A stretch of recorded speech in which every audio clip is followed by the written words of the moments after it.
Now, like most of you, I was very disappointed with how the Saints Row series turned out. You know, games like Sleeping Dogs and Mad Max all have potential to be really good open-world sandbox games, but unfortunately always get left in the dust. And with the Saints Row series, it was one of the first games ever to go head-to-head and compete with the Grand Theft Auto series in the early 2000s. Saints Row 1 obviously taking inspiration from San Andreas, but putting their own spin on it and making it a very enjoyable experience. To Saints Row 2 that improved on everything from Saints Row 1 in almost every single way, making them some pretty fun games. Then obviously we all know this series started to kind of go off the rails by Saints Row 3, 4, Get Out of Hell, and then the reboot, of course. And that's mainly what we're here to talk about. If you're wondering what order I played this series in, I started with Saints Row 2, then I played the third. Well, I started and then took like a 3-month break, but I finished Saints Row the third out, then I played 4, Get Out of Hell, and then the reboots, and then the first game. I know, very ass backwards. But after finally playing all of the games in the series,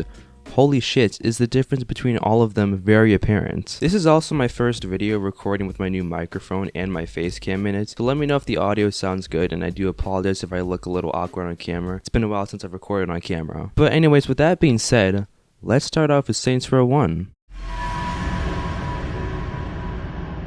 When Volition released Saints Row 1 in mid-2006, it was a fantastic alternative gangster game to Grand Theft Auto. It had a solid and grounded campaign that was very straightforward to follow, the characters were pretty interesting, and overall the game just had a lot more going to it that added to the experience that no Grand Theft Auto game did. The customization ability was not only better than Grand Theft Auto, but pretty much most other open world games. The side missions had much more depth to them than just screwing around. The gunplay was also much better than most open world games during its time, which isn't me saying that Saints Row 1 has amazing gunplay nowadays. It's still janky as shit and I hate it. But it didn't have an auto lock on aim when you aim at someone, so you were freely able to aim wherever you wanted. And probably my favorite part of Saints Row 1 is that the game doesn't gatekeep the player from being able to explore the map. In most Grand Theft Auto games and pretty much most Rockstar games, there's usually long drawn out tutorial missions that holds the player back from being able to roam around the map whenever they want to. In Saints Row 1, after like one very short tutorial mission,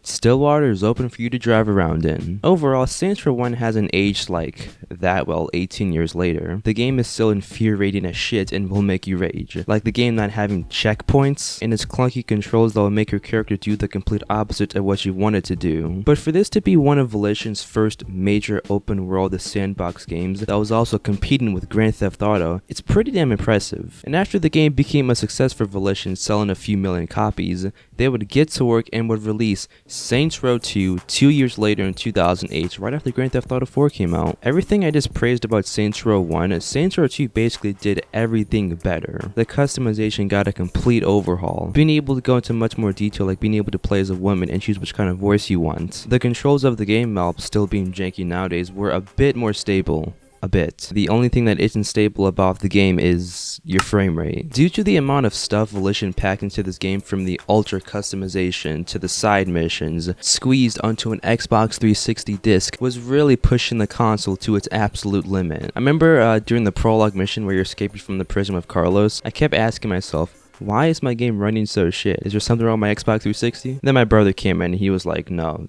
you're just an idiot. But besides the unstable FPS, Saints Row 2 is just a fun game. You can finally buy your own cribs around Stillwater and customize them to your liking, which was something that you couldn't do in Saints Row 1. Side missions finally didn't feel like a chore to do, because you know, in Saints Row 1 you had to do side missions to level up your respect so you could do the actual main storyline missions, which look, I appreciate Volition for doing because it encourages the player to check out the side activities and everything that the game has to offer so they're not missing out on anything. But in Saints Row 1, it felt like I spent half the time just grinding these side activities that I didn't really feel like doing at the moment, and it really started to feel like it was just padding out the gameplay length. But in Saints Row 2, when you complete a certain side activity like Demolition Derby or Fuzz, the game would reward you with multiple levels of respect at a time, as opposed to just one or even just half a bar. This makes it so that the game isn't forcing unnecessary breaks throughout the story, if the player is fully invested into the campaign, obviously, which can get pretty annoying if you have to keep stopping and spending like half an hour doing side activities when you don't want to. But when Saints Row 2 comes out, this is when Volition started to really make a name for themselves in the open world sandbox genre. And I forgot to mention, it would also be around Saints Row 2 where Volition started to test the waters with sorta wacky gameplay, where for example you could be in a chopper shooting rocket launchers right in the middle of the city. But it had a balance, a serious balance, and it wasn't too over the top. But after Saints Row 2 became another success for Volition, selling millions of copies, and showed the world that they can make fun open world crime games, Volition would spend the next 3 years developing the new installment of the series, Saints Row the Third. This time, we're taking the fight to them.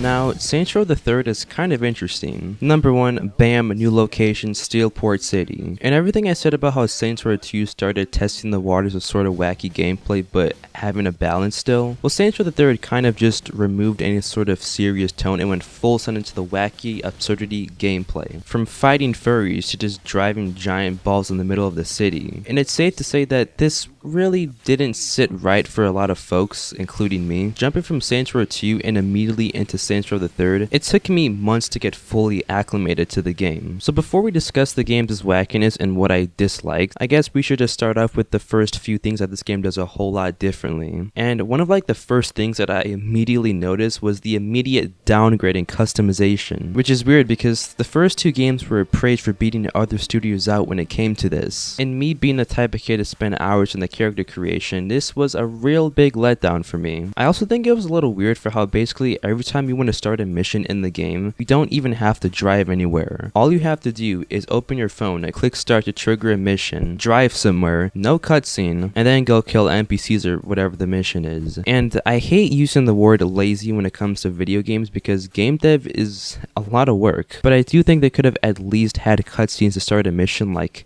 every video game in existence does. And dude, one of my biggest issues with the game, bigger than any complaint I have with the game, is how Volition decided to make side missions a requirement. So now in Saints Row 2, you had to do side missions to level up your respect so you could actually do the missions. Yeah, well, that doesn't exist in Saints Row the Third. Instead of respect being a currency that you have to earn through side missions, you actually earn respect by doing just main storyline missions. And you can use the respect to level up your skills like your health and weapons, which is pretty cool. But it makes it so that you're forced to do the side missions whether you like it or not. And it's pretty obvious why they did it. Because if they were to make all the side missions optional for the player to do, the campaign would be 4 or 5 hours long. So they incorporated side activities to pad out the gameplay length. But it just gets so frustrating when I click to start a mission and I don't know if it's a side activity or not. And when I start playing it, I'm like, why am I fighting furries? And this isn't me saying that side missions are bad or anything, because I love doing side activities when I fucking want to. That's why they're optional and off to the side. I don't want to be completely obligated to do them when I don't want to. And Steelport being a boring city also doesn't help. Driving around Steelport just isn't fun. It's a very boring, mundane ass city to explore. Everywhere looks the exact same. There's no variation. There's way less enterable buildings, and everything just all blends together. I will say, Steelport was definitely giving me some GTA 4 Liberty City vibes, but still being way less memorable. Stillwater had so much variety to it, like the giant ass mall in Saints Row 2 that I still can't find the exit to the subway rails, to Chinatown, to the giant university. Everything is different and fun to explore. I will give the game credit though, the nighttime skyline can look pretty epic from the Saints Row penthouse due to the graphical upgrade on the 360, but to drive around in, it's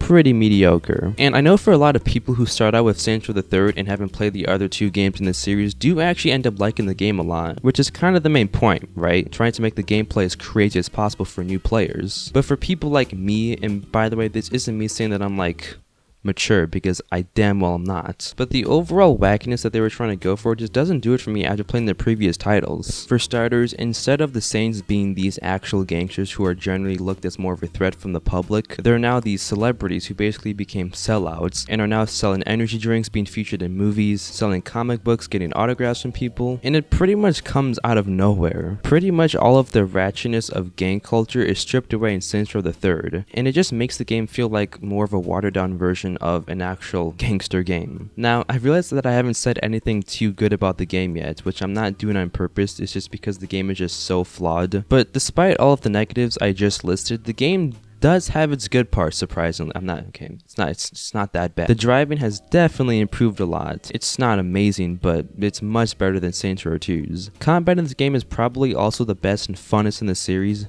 Is that even a word? It plays these really cool little attacks or execution kills that you can do in NPCs. The upgrade system is also pretty good. For a 2011 game, the graphics are solid for its time. It does look a little weird at times, but it's not that bad. But overall, the game does have its good aspects. But for me, its flaws severely outweigh its good parts, unfortunately. But the game was actually received quite positively from the player base, and it would become the highest selling Saints Row game ever, mainly due to its batshit crazy gameplay that appeals to new players. Which is fine, you know, it's not for everyone. But what do you know, after Saints Row the 3rd became an absolute success for Volition, that brings us to Saints Row 4. Now, I think everybody who has played Saints Row 4 can all agree that this was a little too much. All of the wackiness that Saints Row the 3rd had that some people weren't too much of a fan of how the game shifted from being an actual hardcore gangster game, but still kind of being a gangster game, well, Saints Row 4 just doubled down on that and became its own thing. Volition created the game into more of a simulation of aliens invading Steelport City, and you, who eventually becomes the president of the United States, has to fight off UFOs and essentially become a superhero to save the city from aliens destroying everything.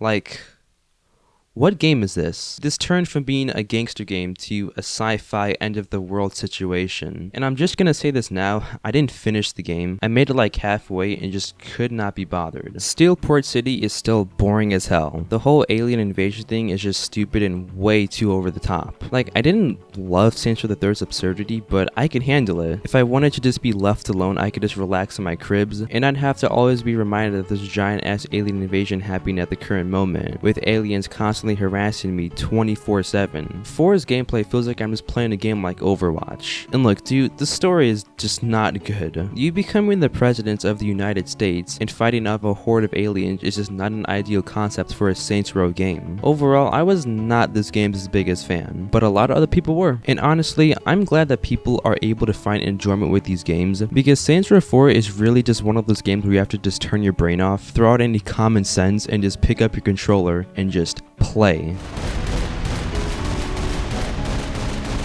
But after Saints Row 4 dropped and people saw and realized where this series was going, people started wondering, you know, is there really any point in continuing with this? I mean, it evolved from a sort of grounded crime simulator gangster game to a sci-fi fast-paced action alien invasion game. Well, look no more further, because Get Out of Hell comes out 2 years later in 2015. What is the main premise of the game, you ask? Is it back to a grounded story of the 3rd Street Saints? Hell no! It's Johnny Gat helps rescue the presidents from hell after the devil kidnaps them, but instead, you're the one playing as Johnny Gat. Witness a heroic tale of how Johnny Gat himself ventures into hell to save the President of the United States from marrying Satan's daughter. Like, look, I appreciate you letting us play as Johnny Gats, but like, this just doesn't work for a Saints Row game. Maybe if this was like an expansion DLC. I mean, Saints Row 4 was supposed to be a DLC for Saints Row 3, but ended up becoming a direct installment of the series. But when Get Out of Hell comes out, this is just when Volition's reputation starts tanking hard. The gameplay loop is repetitive and somehow worse than Saints Row 4. Which, by the way, I'm not even saying that Saints Row 4's gameplay is boring. Some people like it. For me, it's okay. Fighting aliens can be cool at times. Cool, should not be in a Saints Row game. In Get Out of Hell, you spend majority of the game just flying around and doing a series of missions that are all virtually the exact same. And bro, I can't even tell if the game is trying to make it feel like I'm an actual gangster in an actual gang, because half the time I feel like I'm just a superhero being able to take on the entirety of hell all by myself. Needless to say, this game was not received so well by the player base, and people really started to see where the franchise was heading in. And from a player perspective, the series should just honestly end here. The game is clearly not and has no intentions of going back to its original form with SR1 and 2, and just the overall tone shift. Well, that would be the case for about 4 years until 2019, when Volition announced that a new Saints Row game was in development. People didn't know what it was going to be about, but people knew that a new Saints Row game was in development, and after COVID, multiple delays, bam, a reboot of the series would be released as Saints Row 22, featuring a new setting, a new map, brand new characters, and let's just say that people were not too thrilled about this. Now when Saints Row 22 came out, I still hadn't really gotten to the series yet, but I was there when the game went through its atrocious launch, with its bizarre looking characters that were such a radical departure from what the earlier Saints Row games were, to its plethora of game-breaking bugs and glitches that made the game virtually unplayable, and just the game's overall tone shift. Now, a lot of you may be expecting me to say that the game is terrible and just a lost cause, which yes, the game in a lot of ways is kind of terrible, but, and I think a lot of people can agree with me, and kind of what I said about the other Saints Row games, if you just put aside the story and dry humor, which we'll get into, and just turn your brain off, this game honestly can be pretty enjoyable. However, it just should not be a Saints Row game, because it just doesn't fit the theme of what a Saints Row game is. There wasn't a single point throughout Saints Row 22 where I felt like an actual gangster who was a menace and a threat to the public. Everything about the game is just so childish, playful, and saturated. Nothing about it is badass. You know how the reboot was sold on the idea that it was going to be capturing a brand new target audience for the series? Well, we damn well know what audience they were clearly targeting. All of the edgy and ratchet humor that made the previous game so loved was watered down and replaced with attempts at trying to appeal to a much more younger audience. And I just feel like anyone over the age of like 12 wouldn't find a single joke funny. Like, there were times when the dialogue had the potential to be really funny, but the flow is just so awkward and boring that once you get to the actual punchline, it's just not funny. The gameplay is just so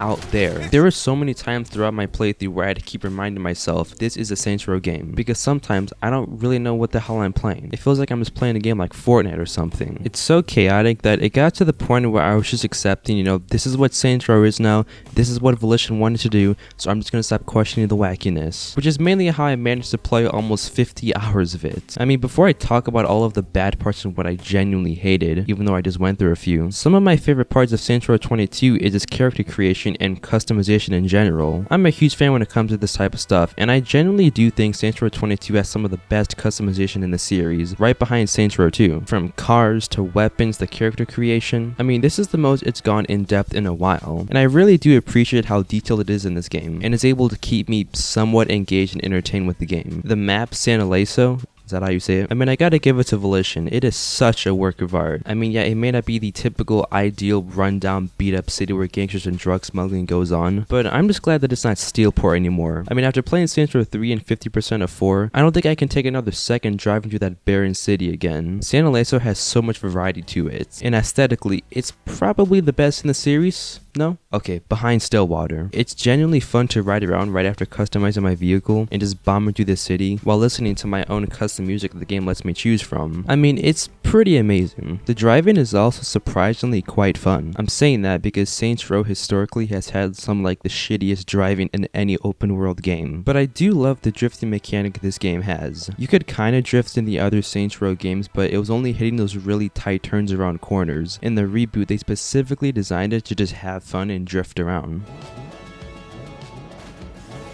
The graphics, you know, I told one of my friends how they look like Fortnite mixed with a bit of Valorant and GTA Definitive Edition character models, but I was able to get past that because the game can look friggin' epic at times. And it's not necessarily a lack of detail, but more of just the art direction Volition chose, which some people don't like because it makes the game look way too cartoonish in a game about murdering hundreds of people. And I do really wish they used a bit more realism with the character models because it makes everything look way less intimidating. But besides all of those aspects that I listed that I very much enjoy and appreciate from Volition, outside of all of those, that's kind of where my good ends for the game, because outside of that, there's just so many laughably bad things about the game. Firstly, look, the map is aesthetically pleasing and it looks freaking gorgeous at nighttime, but unfortunately, San Eliso falls into the looking pretty but remaining very surface level. Saints Row 22 is full of lifeless characters, dumbass AI, in a giant lifeless world. And no, I'm not saying that it has to be like Red Dead Redemption 2, where you can follow an NPC's daily routine and watch them live their own life. But you can't even interact with any NPCs unless it's to start a mission. You can barely enter any buildings besides a few gun stores and restaurants, and you can't even ride bicycles despite the city being littered with them everywhere. The side activities in this game are boring as hell and repetitive. They made it so so that it pretty much boils down to just driving somewhere, stealing something, to kill some NPCs, and